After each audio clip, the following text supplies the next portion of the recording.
Hello there.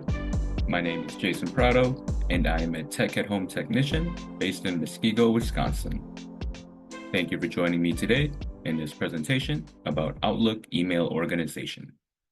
I'll be going over some tips and tricks that I hope you will find helpful when it comes to organizing your inboxes and emails. As I mentioned in the first slide, today's presentation will be about Microsoft Outlook. It's possible you might be familiar with this platform already if you currently use or have used Outlook for your emails.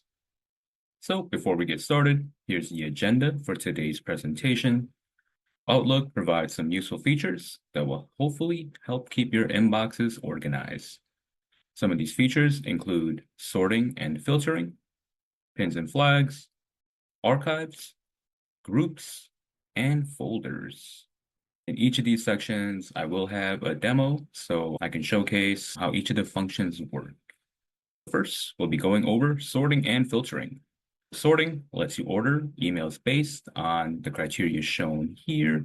In order to go to sorting, in your inbox, you will find these little arrows, these little icons. Once you press that, you will get the criteria to sort your emails.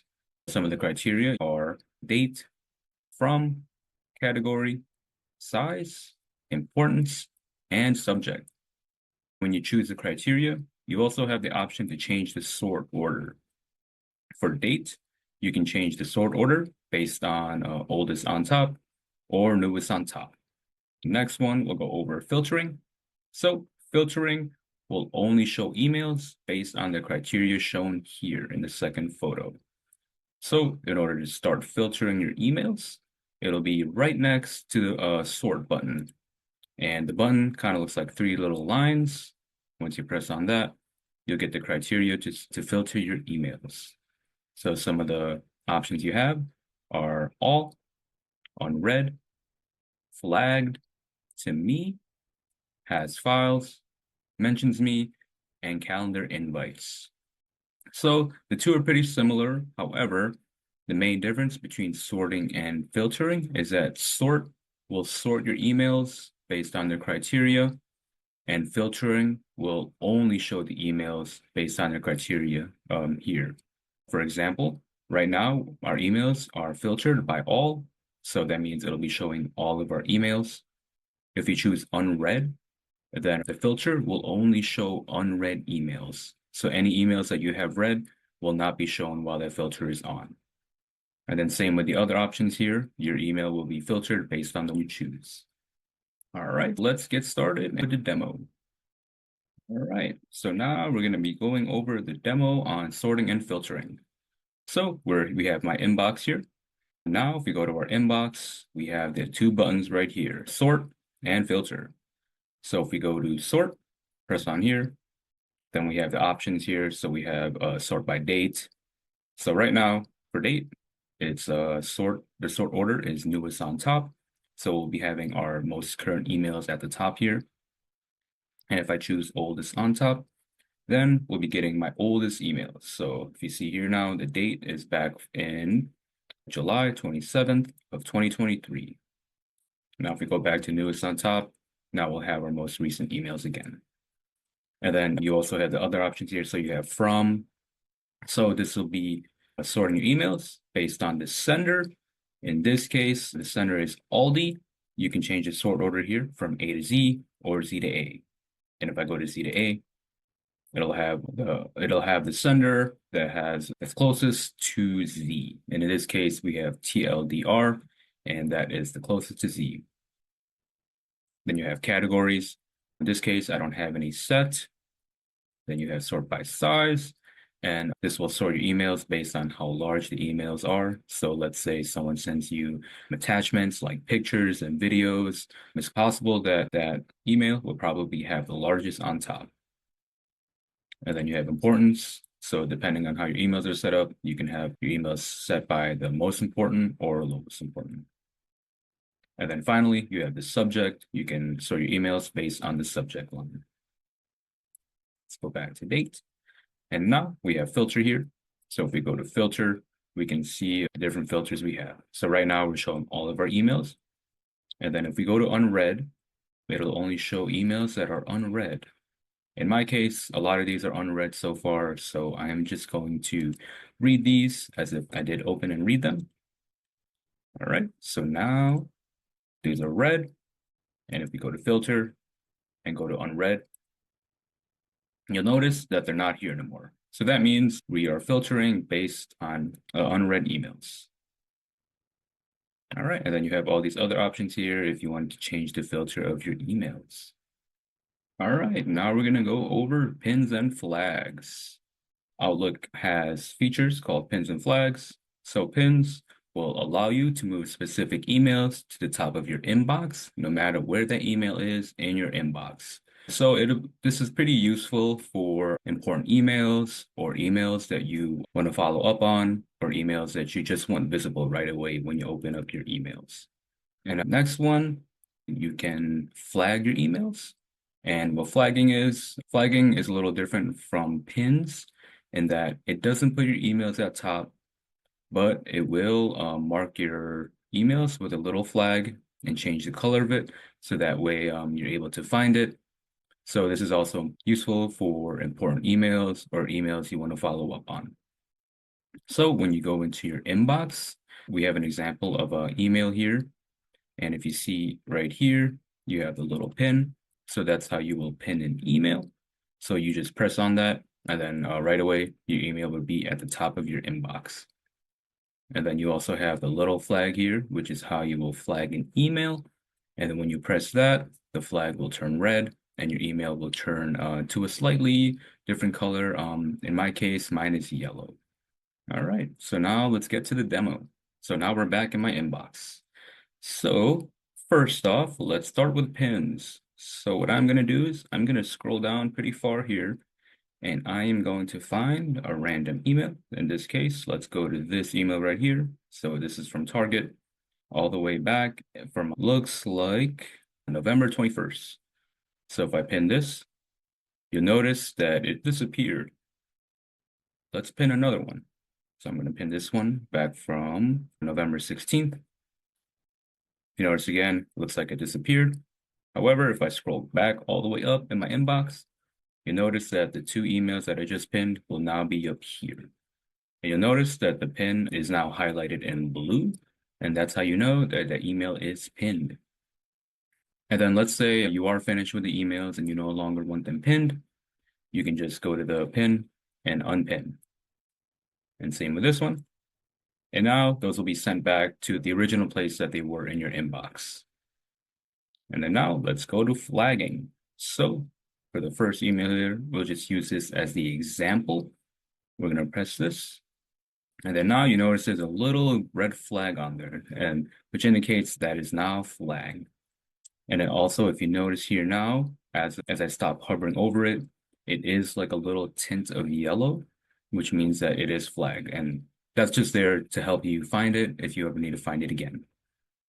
And then let's find another one to flag. Let's say we're going to flag this specific Kohl's one. Let's flag this one right here too. And you notice these two are both yellow now. It'll indicate that these are flagged. However, they will not be at the top of our inbox like pins are.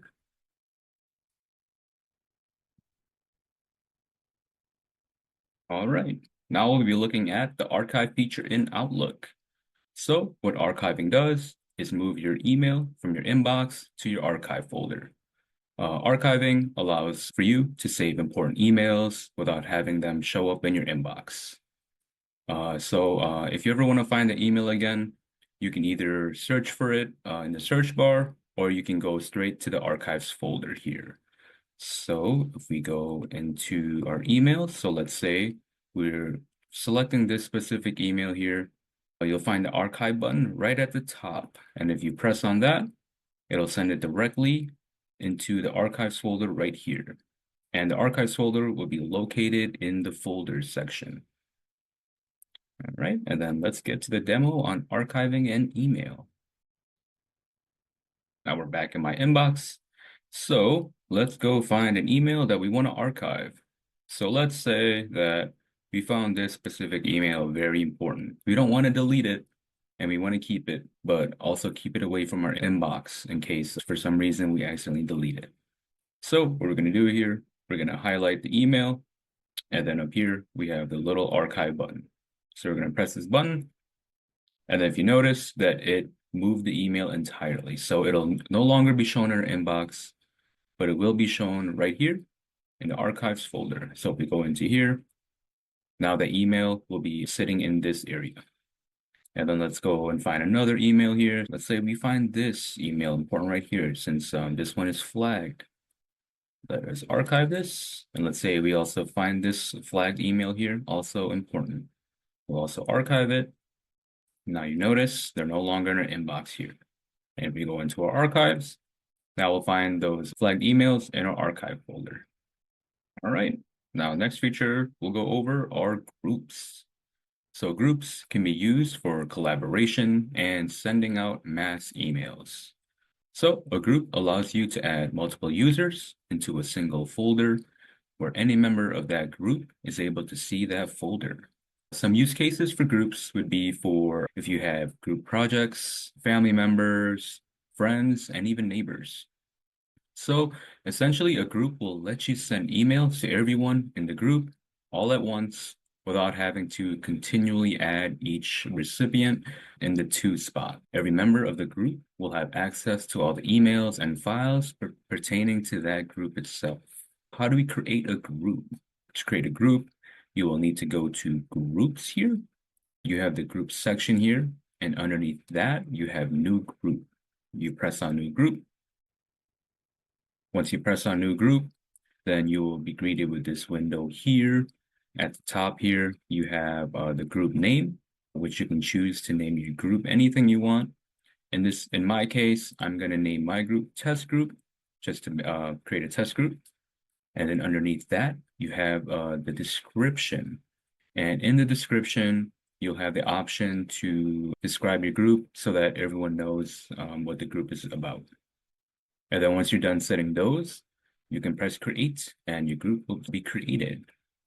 And then at the right side of that, you have discard. So if you accidentally press the new group button by accident, you can just discard and not create that group. All right, so once your group is created, you'll get this other window here where you can start to add members to your group. So to add members, you'll go up here to add members and start typing in the names or emails of the people you want to add to that group. Right away, you don't have to add members to your group immediately. If you don't want to or need to at the moment, you can press not now and your group will still be created. And you can always add people to your groups later on. And then let's say you did add members to your group. Once you're done adding those members, you can press add and those people will now be part of your group. All right, so then let's say our group is finished. Now in groups here, you'll find your group here. So in my case, we have test group. If we press on that, then we have this section up here that has all the settings for our group.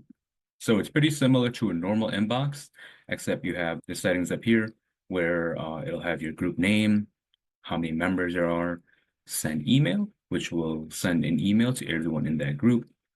And you have the little attachment button here where you can send an attachment to everyone in the group.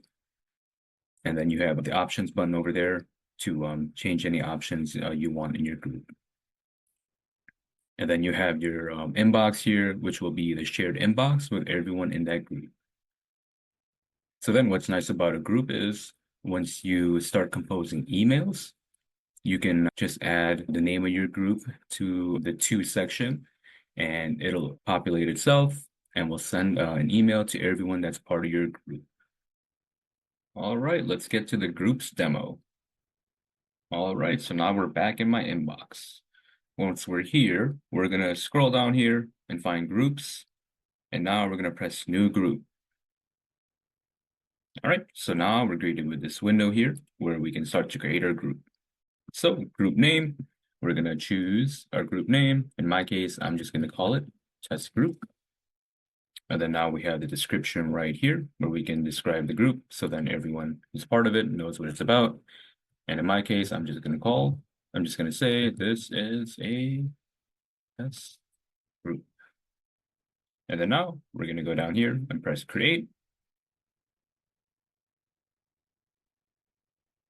Now we have this new window here where we're able to add members to our group. So if we go in here to add members, then we can start typing out the names of the people we want to add or their email addresses. Once we're finished with adding them here, we can press the add button down here, and then we will add those new members to our group. In my case, I'm not going to add anyone right now, so I'm just going to press not now. All right, and now our group should be created. So what I'm going to do is refresh the page. Then now if we go down here, we have our test group. I'm going to press on this, and now we have the inbox for our test group. So we have test group here, which is the name of my group. And we have one member, which currently is just me. And then we have the option to send emails, send attachments and files, and a group calendar. And then now we have our inbox here, which everyone in that group will be able to access. And let's say we want to add more members to our group here by pressing on test group, and then go into members right here. So if we go to members, then we have right here, add members. I'm not going to add anyone just because I have no one to add at the moment. But yeah, if you wanted to add more members, you would press on this and then type in the names and email addresses of the people you want to add, and then they'll be added to your group. But yeah, otherwise, if we wanted to send an email to everyone in our group, we'd press here, send email. Press that, and if you notice up here in the to section, we have test group, which is the name of our group. Once we send out an email here, it'll send an email to everyone in the group. And like I said earlier, this is nice for collaboration and nice to send out emails to lots of people all at once. All right, and then finally, we'll be going over folders. So creating and using folders is a great way to organize your emails. You can use folders to organize your emails based on the sender, topic, or even keywords. For example, let's say that we want all of our emails from our boss to go into a specific folder. So what we could do is create a folder titled boss and start adding emails from our boss just to that folder. And then you can do that for a lot of other things. So if you have a shop like shopping, you can have a shopping folder and add all the emails from your favorite places in that folder. In your inbox here, in order to view the folders, you have your folders right here. And then if you scroll all the way down, you'll have create new folder. And then from there, you can create your new folder. So if we press create new folder, then we'll get this option here. And if you notice that it becomes a text box. And from there, you can type in the name of the folder that you want to create. In my case here, in this example, I created a folder for CNN News. And then once you're done with that, you can press the save button. And then now it'll be part of your folders. So now we have my new folder here in CNN News. All right, so then we're going to get to the demo. All right, let's get to starting folders. All right, once again, we're back in my inbox. We're going to start creating new folders. We're going to go over here to folders. And then it looks a little different now. So to create a new folder, we're going to press the three dots right here and press create new folder. And then now we have the little text box here where we can start to create our folder and choose a name for it. In my case, let's say we want to create a folder just for Kohl's. All right. And now we're going to press save. And then now we have this new folder here for Kohl's. If we go into it, it's currently empty since we haven't added anything to it yet. So let's go back to the inbox. Start adding to the Kohl's folder here. So if we wanted to add any Kohl's emails to it, we're just going to press on the email. And then up here, we have the button move to. So if we press on that, then you'll have the option to move to any folder you want. And in this case, we're going to want to move it to a different folder here since we don't have the option of calls yet. I'll press that. And then now if you see, we have our calls folder right here. So if we press on that, then the email that we just sent will be now in our calls folder. So if we go into the calls folder, notice now that email is in there.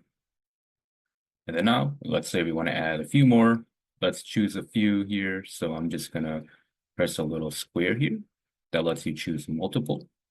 Since a lot of these are calls emails, we're going to choose a few of them. All right. And then we're going to go back to move to up here. And then since we chose calls before, it should be an option right here right away. So we're going to press calls. And if you notice, those emails have now moved. And now if we go to our calls folder, all those emails that we just sent will be now found here. Folders are a nice way to organize your emails based on any subject, sender, or topic that you can think of. This concludes the presentation on organizing your emails, specifically Outlook emails. I hope that you learned something today, that you're able to use these tips and tricks to organize your Outlook email. Again, thank you for watching and happy organizing.